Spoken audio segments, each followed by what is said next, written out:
It's a good start for the day. But are we likely to sustain? And has this entire event anxiety? The election cycle was supposed to be a no event. Has that come back? And if it has come back, is it time to really embrace the volatility or avoid the volatility? Now, Sandeep Tandon's got this knack of really looking at short term, medium term, and long term and connecting the dots here. His fund has done extremely well. Mutual fund which has very recent beginnings, and if they're managing 50,000 crore on that scale and that size, it's quite commendable in terms of the investment thought process they've done. They started, I always tell Sandeep when I meet him that he started playing pretty much what a lot of cricket teams did a couple of years ago in terms of World Cup. They started hitting out in the first 15 overs, and that's what Sandeep has done with a lot of his holdings in terms of orientation, avoiding banks, avoiding IT, and moving into large, focused investments like Adani Group at some point in time, and now Reliance and Jio as a concentrated bet. But today it's all about election and volatility and his approach as a fund house. So Sandeep, so nice to have you back on ET Now. Thank you for joining us. It's incredible what you've done. From very recent beginnings in a very competitive field to managing an AUM from 0 to 50,000 crore in less than 6 years. Incredible. Acha, I can't hear you. In case you were acknowledging my compliment, you'll have to start, unmute and say thank you again. Yeah, Nikunj, I said we have crossed 78,000 crores mark now, and we have nearly 72 lakhs investors base with us, which is a very large retail base. So we are very happy with that. The retail has really supported us in this entire journey of nearly 4 years. Fantastic, 78,000 crore. Last count when I met him, it was 55,000 crores. So great, good going. Yeah. Election was supposed to be a no event. That's what markets were anticipating, and that is what the market opinion was. Suddenly, the election cycle has occupied all the center stage. Why is that, and what does that mean? See, two important things I just want to bring to your knowledge, and as compared to what happened in, let's say, in the May 14 or May 2019 election event. This time, generally, what happens closer to the election, actually, employed vol start moving up. So volatility charts actually spikes. It's a typical risk factor. People tend to buy protection. Obviously, then vol spike. But this time, very interesting happened. Actually, by last week of April, let's say 23rd, 24th of April type, actually VIX collapsed significantly. It came down to what as low below 10%, 9.85 or 9.69, 9.5%, depending on which you're looking at. So that was a one sign that people become suddenly very complacent, So the complacency was the indication of significantly fall in the vol. So we were also slightly surprised, which never happened. And at least in the last two election also, it has not happened. Actually, VIX spiked in 2014, if I'm not wrong, to as high as 39%. And with 2014 is as high as close to 31 or 32%. Okay. So inverse of that happening, which means a lot of people were expecting that everything is settled, like Modi guarantee was working very well. That was the mindset which was there. And obviously, as polling started, some amount of noise came about, we have seen the grey market talking about the seats have come down. So some amount of anxiety came, and this is reflected in the panic buying the options side. And that's the reason from 9.5% big spike to, let's say, till yesterday around closer to 19% mark. So that is a phenomenon, but even it spike even further, we are used to it closer to events. Such events, such volatility spikes do happen, and we are not surprised this time. The only surprising was the complacency, which means good amount of comfort was there, and that's the reason which is hurting us, and that's the reason the impact was more severe, because suddenly from complacency zone, you got into a panic mode. So obviously the reaction in the prices is much more. And if you really look at the narrative, as prices are falling, people have started building a narrative straight away with the seats, the market falls means seats are also declining. So it should be, that's the way narrative gets built in the short term. So we are not upset about it, but as I said, since the complacency was on a higher side, and hence the reaction from extreme complacency to sudden spike leads to a bigger impact, psychological also, and the price wise also. We are done with the spike in volatility, or there is still some more adjustment left? I think I will still not rule out even further spike, because that's historically what we have seen. Okay, so I'm not going to rule out that aspect, but you have to keep in mind these spikes in walls is more of a event driven. Okay, it's not like India general deterioration has happened or India has peaked out from a longer term perspective, and hence people. And another thesis, a lot of people have sell in May and go away. So a lot of people have keep these aspect in mind, and I don't rule out even further spikes. Okay, but till election anyway, it remains choppy. Nikunj, what is more disturbing is not about Indian market. Indian market is, I think, is a leader. They actually lead the chart first, and then global market follow. That's what I have seen in over a period of time.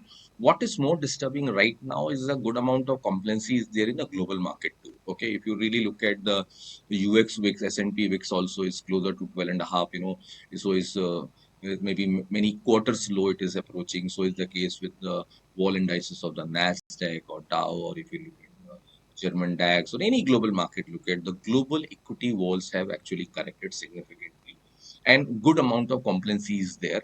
My worry is more on the global market. Less India is already factored up to that extent. As fall is happening, maybe it can correct further. I'm not going to rule out, but the best way to play this market is through sector rotation, stock rotation. You do get such opportunity. The worry is more from a global perspective, not from the India perspective, up to that extent. So would you be raising unusually high cash in your portfolio? Would you be buying a lot of puts so that if there is a swing post-election cycle, if there is, you are protected? What we have done closer to the event, we have raised significant amount of cash level, which we have never done in the past. So we have a good amount of cash. If there is a market fall, we'll be buying opportunity. In fact, as a house, we were buyer in the market yesterday also, because the moment 22,000 was broken, there was psychological chaos. So we felt that's an opportunity. See, I don't think that we like to buy protection in a aggressive manner closer to one's event, because we have seen this. This is not a permanent deterioration of the market. This is just one event which will play out and walls will settle down. So it will be very expensive to buy options at the current level. It doesn't make any sense to buy options or the buying put from the current level. So as a house, we have taken a conscious call. We have increased the cash. We have moved towards liquid names. Okay, from illiquid to liquid name. Our entire portfolio, if you look at not last month, but if you've seen a trend in last 3 months, we are moving towards safety in a big way. So our quality of stocks is much better as compared to, we have overall pruned down the beta of the portfolio. That's a strategic call. Okay, now I'm not willing to take a call, okay, that this is the way election will go. Okay, so I will play it safe, and we have raised some amount of cash, and appropriate time market correct, we should be aggressive buyer. So we have prepared for that opportunity. If market corrects, I should be aggressive buyer in the market. That's the way this entire portfolio is positioned for a while. Sandeep, if I look at the last three election cycle, and that's about 15 years, markets they tend to rally in the run-up to the election. And Yeah. post-election, we've not seen big changes actually. Do you think the reverse could happen because markets have already sold off before elections? So, Nikunj, I'm not a great believer of this thesis, how it has passed, is because factors changes. What is the background? As I said in the beginning of this call, it's all about how the global market will be at that. Okay, we will not be going up in isolation. If whatever reason global market correct, as I say, I'm worried is that complacency is there in these global markets. If global market also correct, then we will also tend to follow. But the global market remains stable, then I think the reaction will be more positive outside. But I think one has to be very clear. I have been very vocal about for a while that we have saying that easy phase of bull run is over in India also. Okay, but you should be very clear. We are in decisive bull run. Okay, so buy on dips, long-term strategy will play out, but we are in difficult phase of bull run. So we are in bull run, but we are in difficult phase of bull run. So one should not conclude that market, like a lot of people are talking about, market has peaked down, valuation has been very expensive for more than 1 year. This narrative I'm hearing, but market doesn't correct. If correct, they come with the in a ferocious manner back. Okay, all the value thesis comes back, PSU comes back, metals come back, pharma comes back. You look at the new leaders which have been seeing in last 1 year, they come back with a vengeance. Okay, with that background, I will still believe India is buy on dip. So I will look for, as a mutual fund, as an institution house, we will be looking for a buying opportunity, because we remain very constructive on India's equity, and India's will emerge as a unique asset class over a period of next few years. Sandeep, any specific reason why FIs are selling? Because I can understand that the local crowd can get jittery, but FIs typically have a very long view. I mean, they are often buyers when there is distress. Right now, FIs are the ones who are causing distress with this rampant selling. What is your understanding? Who are these FIs who are selling, and why are they selling in the month of May? So, so Nikunj, is not only in the month of May, FIs has been seller for a while. And now, if you really sit down and analyze their characteristic, yes, we can say FI ownership at 11 years, which is one of the lowest. Okay. But what is very important to understand, they used to run very concentrated holding in the past. If you can recollect, few banks, few technology company, few FMCG, and few consumption name. That was their thesis. So the very concentrated bets were there. Now, obviously, those admired and all these stocks which they own were as part our thesis were part of the admired territory, which has peaked out in September 2021 and it's still correcting. Now, with that background, what we have noticed is that they are pruning down exposure in these concentrated bets which they have for a while, and they are actually getting into more diversified portfolios. So they that's the reason you have seen a lot of people have participated in new age company. They have participated in the IPOs. Okay, so some of the time we also wonder why they don't participate in the secondary market where valuations are attractive, but there's a big queue. Any IPO comes, there's a big queue. Any block deal happens. Even ITC, such a large deal got absorbed. Any block deal gets absorbed very easily. So some characteristic has changed, from a very concentrated holdings which these FIs are holding is now becoming slightly more distributed sort of thing, is much more diversified. So obviously they have to prune down these concentrated holding and buy towards a diversified portfolio. That's the reason you're seeing selling keeps on happening in these FI concentrated names, but in the side counter, their buying interest is there. In fact, their exposure in the PSU has also moving up. So I think something has changed. We should not be fair to say that they have been continuous seller. They have been seller in some of the large cap name or these admired territory names. They are moving towards some other stocks also. And obviously global background also, if you look at, and because everybody looks at absolute and relative thing. I think relative opportunity in China for timing is much better. Is obviously Korea, Taiwan is very considered technology, but if you really look at, money has moved towards Japan in a big way because that's a really value thesis. US itself has done well. And off late, people are again tempted to move towards China. Okay, with that background, obviously, when that happened, India tend to suffer a bit from a very near term or short term perspective. But from long term perspective, I think India is a structural golden story for them also. Sandeep, you often say that in the month of May, sell and go away. Now, that's part one of the story. Part two of the story is that if you buy in the month of May when others are selling, it turns out to be, it's been a gratifying experience. So one right now buys this market fall wherever there is a fall because of technical factors like liquidity, sentiment, and volatility. 6 months from now, do you think May 2024 perhaps could be one of the best times when you should have bought into this bull market? Could be. Okay. But the way Nikunj we look at it becomes a very academic exercise, when say because postmortem analysis is going to be always be very easy. Now, the way we look at through a predictive analytics model, we always say, irrespective of the market condition, I'm using the word irrespective of the market condition, irrespective of the global macro, if you identify stocks which are traded in the neglected or hated zone, those are the areas your downside is also protected and upside is will come back. Again, this is something which we specialize in behavior point data point. So we actually look buy and sell stock at the inflection point. A lot of people consider that we do good amount of momentum trading. It's not the extreme inflection point. If you recollect, we launched our FMCG fund, okay, a few months back, and on the channel also I talked about that this entire rural economy which has been written off, we are seeing early signs of bottoming out. There's a lot of high frequency data which we track giving me early signs. We were early to spot that trend, and we have built some exposure. We are not saying that worst is behind and everything is big, but if you identify these inflection points much early, then you are protected. Let's say example, a year back we were early, like February 2023, we started buying metals in a big way, pharma in a big way. 1 year later, you realize the metal is a theme for 2024. So is the case. Pharma has rebound significantly. So if irrespective of market condition, if you identify stocks or sector which are in the neglected territory, and then you will able to generate. You may also fall from a very near term perspective. We will also fall sharply. But the market recover, the stock will recover sharply and they will outperform the broader market. So the entire thesis is to identify the new leadership which is emerging because of some behavior or the other characteristic. Apart from FMCG, where else do you think new leadership is emerging?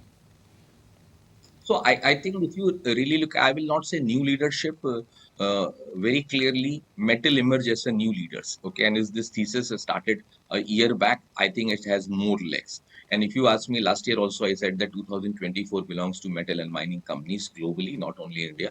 That's the reason we like even countries like Australia should do very well. Okay, some of the Canadian companies should do very well. Brazil should do very well also. Africa should do very well. So anything, because we are talking about how market is moving from the relevance of the leverage economy concept is moving towards real economy. And one of the thesis we launched our commodities fund, despite a lot of people consider commodity as a and the people don't like as a commodity company, but we think something has changed, some structure changes are visible for us. So I think commodities is a new leadership role. Irrespective of China, now China looks suddenly good from a very near-term perspective or short-term perspective, but irrespective of China and irrespective of what happened to the dollar move, okay, overall metal mining is a new leadership, not only from India. I'm looking from a global perspective. So Pharma is new leadership which has begun in that space. So entire healthcare space looks very good to me. Yes, I agree. PSU is the new leader, which again we have seen. Hardly anything has happened. We're talking about 1.5 decades of underperformance in this sector, and they're emerging in a big way, grossly underowned space. So we look for these opportunities. So clearly, metals, PSU, pharma is a very big theme. Okay, maybe FMCG is also early signs of bottoming out. As each and every stock has not bottomed out, but some characteristics are there where we will look for a buying opportunity at bottom levels. It's not. I'm not in a hurry that we have to buy today only, but they have showing early signs of bottoming out. That's a characteristic which we wait for. Your large holding is actually Jio and Reliance and a combination of both. Do you think that typical exposure of yours has reached its climax, or it's a long way to go? To be so I think that both for Geo, I think I will not say Geo because a lot of people are very uncomfortable with business. I think if you really look at what we bought Reliance actually. When Geo got listed, so Reliance I was getting a discount. Excuse me. So we build a very large exposure. We will remain very gungo as a Reliance industry, as a company, as a public disclosure. All our schemes, Reliance and Geo are the topmost holding, and then third is Adani Power, the top three names in our portfolio. Most of the scheme you will find them, and then Britannia we added. So these are the 4 5 names which is there in our holding list. We remain convinced, okay, that meaningful upside is there. Reliance as a group in a big way. The value unlocking is so bound to happen. It was a question of time that demerger will happen, because if they have given commitment to 5 years for private equity, so that's the phenomenon which will play out. But our thesis is not banking on that. If you really look at the intrinsic value of telecom or intrinsic value of retail, okay, market is willing to give absurd valuation to some energy companies or the green energy company. Market is willing to absurd valuation to select technology or AI company. But in totality, Reliance has very sizable bet, and they are building big in this space. Market is not willing to accept. So it's not about contrarian call; it's a data-driven call. We remain very constructive on our larger call. And if you look at, we do take concentrated bet, but this concentration bets is based on conviction, and conviction is based on data. Okay, we demonstrated some time back in ITC in big time. ITC was topmost holding when people have ignored in the market at 202, 208. We built a very large exposure. It was like 8, 9, 10% of our portfolio. It played out very well in our thesis. Okay, we took that advantage. We were very early to spot PSU banks in our portfolio. Now we have pruned down banks, but we have other PSU because we have built exposure somewhere else. So our exposure in PSU remain, but we have moved out from PSU banks to other things. So I think the way we look at is a data-driven approach. So data points are not showcasing. Still early stages. We think has this both the names have potential to go up from a long-term perspective. That's the reason it remains a core holding for us. But why with PSUs, even though the run up has been strong, 4 5x from the COVID lows, maybe 10 times in defense and railways, you still feel that it is in the leadership group? I mean, it's a consensus trade, everybody owns it. More than institutional investors, it's like PSUs now her retail के घर की कहानी. So, Nikunj, I will take it this thing to a slide. Let me give you the how we look at market. We look on a concept of perception analytics. Okay. Now, in terms of perception analytics, what we are trying to find, like analysts quantify the earnings for next 3 years, 5 year perspective. With the help of perception analytics, we quantify whether that particular stock sector has the potential to re-rate or de-rate. That's the entire thesis. So we actually, instead of looking at earning forecasts are important, but valuation forecast is also important. If your valuation expand, the multiple expand, and the earnings expand, then it's a deadly combination. So I think industry is very good in doing the work on the earnings side. We specialize in looking at the perception analytics data, how the multiple can has potential to expand. That background, I think for the entire PSU, okay, if you really look at, still we have seen the first leg of that. where perception has expanded. Yes, retail has participated because they are fairly liquid names. So see, if you really look at in today's context, when we say easy phase of bull run, what I'm looking at, we are looking at a relatively attractive valuation. Okay, and even if I had to go by the SEBI stress formula or the liquidity thing, what it encourages that you should have to have low P multiple stocks, and if you have liquid names in a portfolio, your report cards will look better. Okay, and much before this circular, right from January, we are doing that. We are moving towards liquid names. We are moving towards low valuation thing. So if I have to talk about the that only the first leg of earnings re-rating has only happened, the further re-rating, it's like sometimes you say the earnings gets expanded and then P multiple get expanded. Sometimes reverse is also in the new age company, the multiple got expanded first, not the price, but price to sales got expanded and then followed by earnings. So I think it's one has to look at, this is something which we identify through perception analytics, whether earning multiple will happen first or the rating will have changed first. So we are seeing that the first kind of re-rating is happening on terms of valuation aspect. The valuation multiple are expanding first, earnings will follow, and then further round will happen. The first round is over, and second round also you see that. So I'm not saying that is not going to correct at all. Okay, we and healthy corrections are very good. As an institution, we are very happy that some of the stocks have corrected 15-20%. So it's a great buying opportunity. We bought yesterday also. So if it corrects further, we will looking for buying opportunity. Then we are very remain very constructive on this space. We call it a decadal opportunity. A decadal opportunity for PSU, decadal opportunity for manufacturing, a decadal opportunity for the metals and mining. So it's a larger thesis which I am talking about, not just for 1 month or 1 quarter perspective or 1 year perspective. Sandeep, we started with why there is nervousness in the market ahead of election cycle. Now, before we wrap, I want to go back to that point. If markets like the election verdict, what could be the near-term upside? If markets don't like the election verdict, for whatever reason, we don't know what future in store, Sandeep. So let's look at both the scenarios. Markets like it, what is upside? Markets don't like it, what is the downside? Okay, so I will link with this, and before giving this answer, I will give you explanation from the domestic versus FI money. If I have as a mutual fund, we are seeing the inflow remains very high. SIP levels are moving up on decisive basis. Okay, so irrespective of the FI's outcome, the domestics are buyer. Okay, now it's very clear. Irrespective of the outcome, domestic has been buyer for a while now. Okay, so if outcome is positive, I think domestic momentum is anyway very strong. It will strengthen further.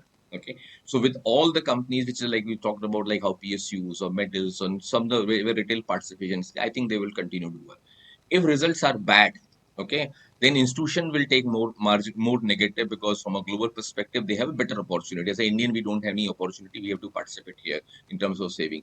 FIs have more opportunities. So they will exit that's the reason anything which is FI centric stocks, okay, whether you talk about banks, some of the consumption names, some of the IT names, and some of the admired territory stock which they have been holding for a while, which they have not delivered any returns for last 2.5 years.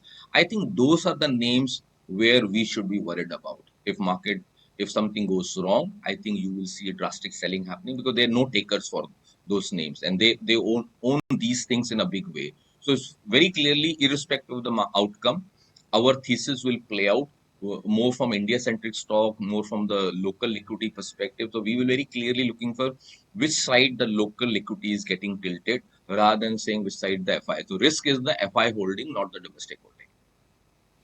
But irrespective of the election cycle, the bull market and the economic upturn which we are in, do you think that will remain intact?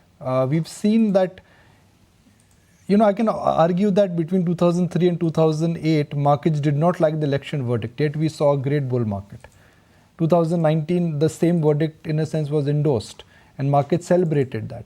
So while governments have a role to play, but it is the bent of the economy and it is the direction of the economy which ultimately matters. So do you think irrespective of the election cycle, this bull market is intact and earnings and the economy will continue to chug along?